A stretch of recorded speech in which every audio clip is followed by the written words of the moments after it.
తల్లిదండ్రుల సహకారంతోనే పాఠశాల అభివృద్ధి సాధ్యమవుతుందని ఎంఈఓలు సిద్ధరామయ్య, పోకల తాతయ్య అన్నారు.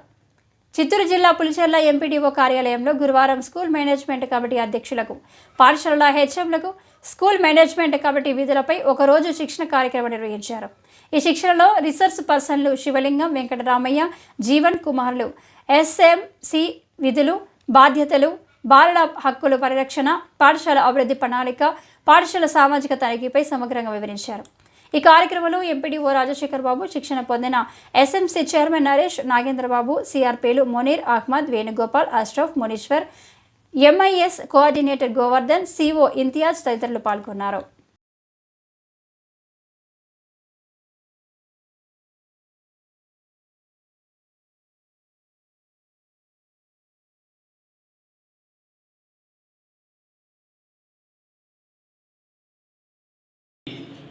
వీటి నిర్వహణలో మీ తోడ్పాటు మాకు అవసరము.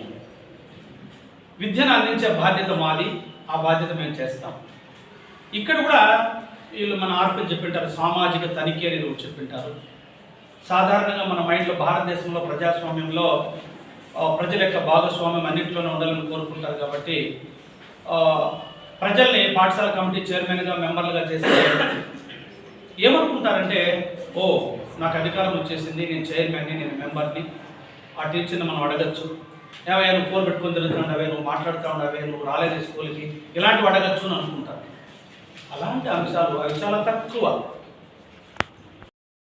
అంశాల పట్ల మీకంటూ ఒక లక్ష్యం అనేది ఉండాలని కోరుకుంటున్నాను. పాఠశాల కమిటీ అంటే ప్రభుత్వము ఎందుకు ఇది 2000 సంవత్సరంలో నుంచి తీసుకొని వచ్చారు, ఎందుకు తల్లిదండ్రుల్ని పాఠశాల యొక్క నిర్వహణలో భాగస్వామ్యం చేశారు అంటే, ఎప్పుడైతే బిడ్డలు ఈ పాఠశాలలో చదువుతూ ఉంటారో, మీరు కూడా పాఠశాల యొక్క అన్ని నిర్వహణలో భాగస్వాములు అయినప్పుడు చాలా విషయాలు తెలుస్తాయి. ఉదాహరణకు మనకు స్వాతంత్రం వచ్చినప్పటి నుంచి చూస్తే బడే లేదు. ఆ బడి కోసం చాలామంది పెద్దలు ఎవరెవరినో ప్రాధేయపడి ఆ ఊరికి పాఠశాలను తెచ్చింటారు.